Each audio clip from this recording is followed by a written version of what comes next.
Hey folks, I hope you will forgive me for not filming this with my microphone, but I wanted to get this out there. My microphone is dead, but as you will know, Sunrise on the Reaping comes out on March 18th. This is a second prequel in the Hunger Games trilogy by Suzanne Collins, and this book is going to be a prequel from Haymitch Abernathy's perspective. Haymitch is the mentor in the first original trilogy, and he competed in the second quarter quell, the 50th anniversary of the games. And in case you haven't read the Hunger Games in a while, I thought I was uniquely qualified to give you a little bit of a recap, because not only am I teaching a college level course on the Hunger Games and its reflections on modern society, but I'm also running two separate Hunger Games book clubs discussing this exact concept. So, as we know it, in the 74th year of the Hunger Games, we are in Panem, which is a previously is the piece of land previously known as America. Essentially what we know is that there was a climate crisis that reshaped the country. Now I will say we don't know what's happening outside of what was previously known as like North America and the US, but we know that what is remaining is called Panem, and the maps that we see typically show that water has like risen and kind of condensed in the edges of what we know as the US and North America right now. And Panem is divided into 13 districts and a capital. Now at some point in the history of Panem, there was an uprising. This time is called the Dark Days. During the Dark Days, the districts rose up to fight against the capital, which was oppressing them by forcing them to produce goods to send to the capital with an unfair level of like representation and resources being sent to the districts. We don't know precisely what life was like in the districts before the Dark Days, but we do know that this uprising ended with District 13 being obliterated. District 13 had an industry in nuclear weapons, and it was completely demolished, which kind of demoralized the forces in the districts. And in retribution for this uprising, the capital instilled a punishment called the Hunger Games. And essentially what happens in the Hunger Games is that each year on July 4th, there is a reaping day. In the districts, resources and food are increasingly difficult to come by as you go up in the districts. So you have the capital, which you can see on the map here, and then District 1 and 2 are relatively okay. Districts 3 and 4 become less and less resourced, 5, 6, 7, 8, 9, 10, 11. And as you get to District 12, people who are living in Appalachia are living in immense amounts of poverty. It is not quite clear at what point different cutoffs happen, but we do know that in District 12, that electricity is highly rationed by the capital, but the only time they have consistent access to news outside of the district is during the Reaping and Hunger Games, when they are forced to watch this punishment for the districts. So Reaping Day occurs, and every child from the age of 12 to 18 has their name placed into the Reaping, this lottery system, one time per year that they are in the Reaping. Right, so a 12-year-old has one entry, a 13-year-old has two, and so on and so forth. And children who are from poor families have the option to collect something called tesserae to provide additional food and grains to their family in exchange for additional entries in the Reaping, right, which increases their chance of being chosen. Each district pulls one boy and one girl tribute on the day of the Reaping to send into the Hunger Games. This child is then allowed to say goodbyes and to take one token from their home, and they are sent off to the capital with their mentor, who is a victor from prior games and basically like an ambassador from the capital. When they arrive in the capital, they know that they are going into the Hunger Games.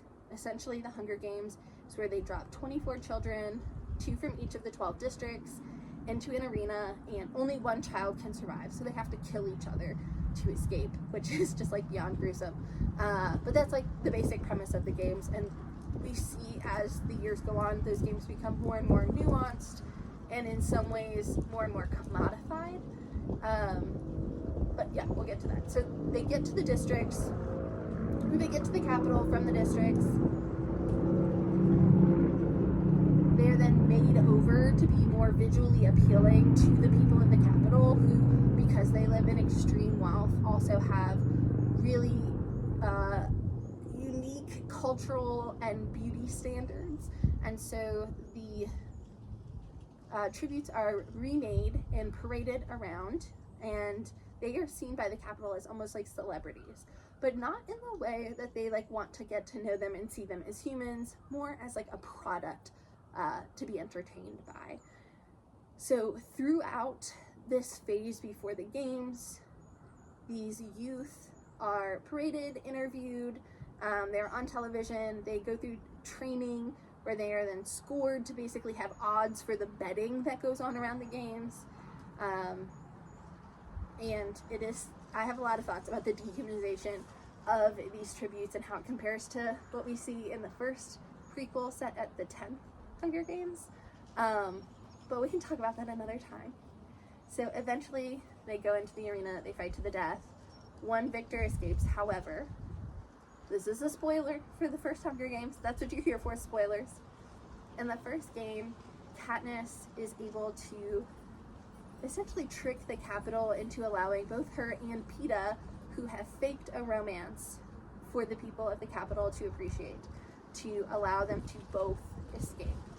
And because of this, it has been kind of shown like that the Capitol is weak in some ways and can be manipulated or made to look bad. And so Katniss becomes the face of a rebellion that she is not planning and she doesn't frankly care about. She is a 16-year-old girl who is angry at the world, who is angry at her situation in life, who is angry at her mother, who completely mentally shut down after the death of her father and forced Katniss to be in this parentified role to take care of not only her sister but her family. And Katniss is just trying to get home. But she leaves with Peeta and has been called the Mockingjay. This is imagery that goes throughout the series, and it starts with Reaping Day when Madge, who is the daughter of the mayor, gives Katniss a Mockingjay pin. Mockingjays are a very interesting creature. During the uprising, the Capitol released Jabberjays into the districts, and these were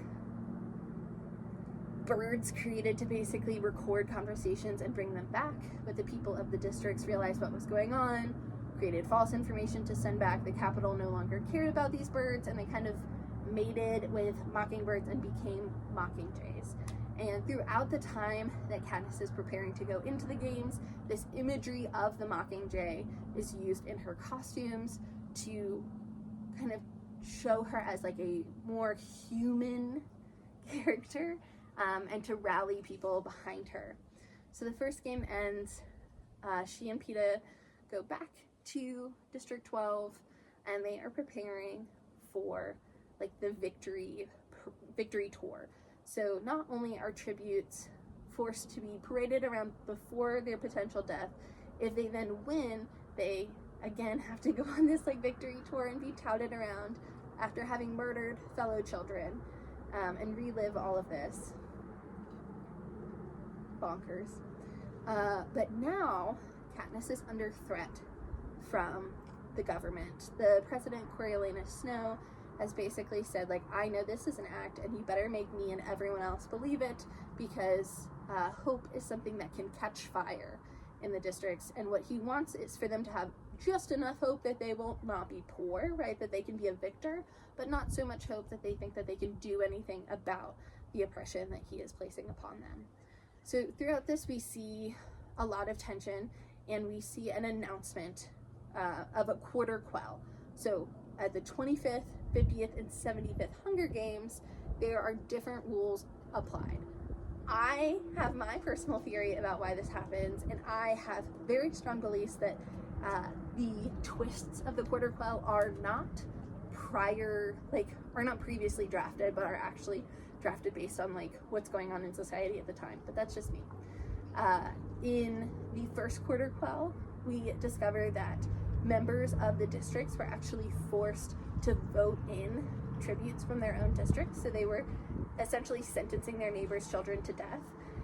In the 50th, or in the 50th games, double the number of children were sent from each district to be murdered, with only one victor. And now in the 75th Hunger Games, the third quarter quell, it is announced that victors from the prior games will make up the names to be reaped from, which means that District 12 has only 3 potential tributes: Katniss, Peeta, and Haymitch. To nobody's surprise, both Peeta and Katniss end up going back into the games, but this parade before they go into the games is very different, because instead of just being a bunch of scared children, the victors are pissed, and rightly so. They did what they were told they had to do to live a good life in Panem, and now they are being subjected to the greatest trauma of their lives all over again. So we see much more resistance from the victors. We see a few shows of solidarity from them throughout the process, and when they get into the games, and here comes some pretty big spoilers for Catching Fire if you haven't read or reread it yet, we discover that Haymitch has orchestrated an alliance. So Katniss and Peeta are now being protected by a number of the prior victors, and to Katniss and Peeta's surprise, they are working on actually destroying the games so that they can be evacuated out. Katniss and Peeta do not know this is happening, so they really muck up the escape plan, and Katniss is evacuated. Peeta is captured by the Capitol, and District 12 is completely demolished and burnt to the ground in retaliation. At this point, we find out that District 13 was demolished from the ground up, but that the members of 13 have moved below ground and are living in this very utilitarian society. So that is where Katniss, Finnick, Plutarch, Haymitch, and a number of other folks end up. Katniss finds out that Gale has made it out of 12 with her mother, her sister, and some other members of 12. I believe he says that he got 900 people out, but I could be wrong about that. This starts us at the beginning of Mockingjay. In Mockingjay, we are not returning to the games. We are fully focusing on the rebellion, and this is, I think, the most high action book of the trilogy. And we find ourselves in District 13, which is led by President Coin. She is very efficient utilitarian. The people of 13 all have tasks and jobs, very strict schedules. There is no excess whatsoever, and we discover that District 13 has not always thrived, that a pox has gone through the district, and that many people there are actually sterile or deformed. There is a really concerning line early on about how the only reason that 12 was so openly welcomed is because they are breeding stock, because the people of 13 are not all able to have children. Our thoughts there too, but that's not what this video is for. This is a recap to prepare you for Sunrise on the Reaping. So ultimately what happens is a war begins between the Capitol and District 13. For quite a while, Peeta is used as sort of a pawn. He's eventually dropped at 13, only to find that he has been hijacked. So using a torture method, he now believes that Katniss is a danger, and he is hell-bent on trying to kill her. Through some really intensive therapy, basically, he is able to try to withhold himself, but he is still sometimes overtaken by this undeniable urge to murder her. She wants to protect him. She starts leveraging her needs to basically agree to become the symbol of the resistance. She becomes the Mockingjay. And at this point, they start filming a lot of propaganda that is pro-rebellion to send out to the districts and sometimes even the people in the Capitol. The ultimate battle essentially ends up with Katniss, some of her inner circle in the Capitol. 13 shows up. The Capitol has basically said, come to President Snow's mansion. It is a safe place for children. We will protect them. Katniss gets there only to find a bomb being dropped on the Capitol, and it appears to be from a Capitol hovercraft. This bomb is dropped. Medics flood the scene to help these children, including Prim, Katniss's little sister, who she adores and kind of motivated her to return to District 12 to begin with. And then a second bomb is dropped, decimating medics and children once again. And this is kind of the turning point that allows President Snow to be captured and for District 13 to win in this rebellion. Shortly after that, Katniss realizes that despite the fact that a Capitol hovercraft dropped these bombs, that this trap is very reminiscent of some of the traps that Gale had been helping BT and District 13 build. And with a hint from Snow and a confession from Gale, she realizes that Coin actually ordered these bombs to be dropped to create a way for the Capitol to look undeniably evil so that they can win. And it is kind of asked, like, what should we do with the remaining survivors from the Capitol? There's like a committee of people who vote to then put the children of the Capitol survivors in their own Hunger Games, which is like beyond messed up. And ultimately, when Katniss has her opportunity to assassinate and end the life of President Snow, she takes out Coin. They both die, and a new society is built. We know very little about it. Katniss returns to the districts with Peeta. They live happily ever after, and they have kids. That's the core trilogy. A few years ago, we got the Ballad of Songbirds and Snakes, and this is the story of the 10th Hunger Games and the story of Coriolanus Snow and District 12's first ever victor, Lucy Gray. This is told from the perspective of Snow, who seemingly falls in love with Lucy Gray. I really believe that he is manipulating Lucy Gray and sees her as a possession of his to gain more clout. But we learn that President Snow was harmed, like his family was harmed significantly in the war. He lost both his mother and his father.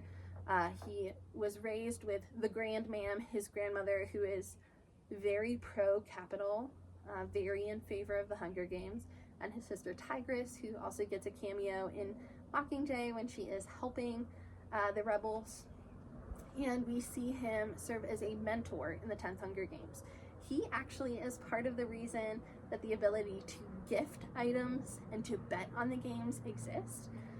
And we find that the tributes in these 10th games are treated even more animalistically than they are by the time we get to the 74th games. They are not fed, they are left in a zoo before the games. When they are seen to be unfavorable, they are killed in really violent and gruesome ways. Just in so many ways, it is more overtly dehumanized. They're cared for by a vet, all kinds of things. The games are much less nuanced, much more primitive. The television coverage is not as well done as we see by the time we get to the 74th games. But essentially, Snow outsmarts his competitors. He also has Lucy Gray, who is clearly far more strategic than her competitors. She ultimately wins. She goes back to District 12 with her family, the Coveys, who are a musical performing group. He ultimately becomes a peacekeeper and is assigned to District 12 with Sejanus, who is a district-born boy who moves to the Capitol. They have a very contentious alliance where Snow never actually really trusts Sejanus, but Sejanus sees Snow as his only ally, which is wild. And ultimately, Snow, I think, murders Lucy Gray in the woods. That part is kind of weird. It's not happy. So somehow between those 10th games and the 74th games, he has become president, and that is what we know about Panem and its history. I've probably missed a ton of stuff, but hopefully this is enough of a recap for you to be able to jump into Sunrise on the Reaping when it releases on March 18th. We do know that there is a chapter already available, or at least a few pages. If you don't want to know what's in that, skip to the end of this video. But if you do, or if you've already read it, we know it opens up with Reaping Day, which happens to be Haymitch's birthday. Devastating. He's 16, and we know he's going to be selected. So we'll see where that goes. I'm sure I'll have a review up on my page, and I hope this has been helpful.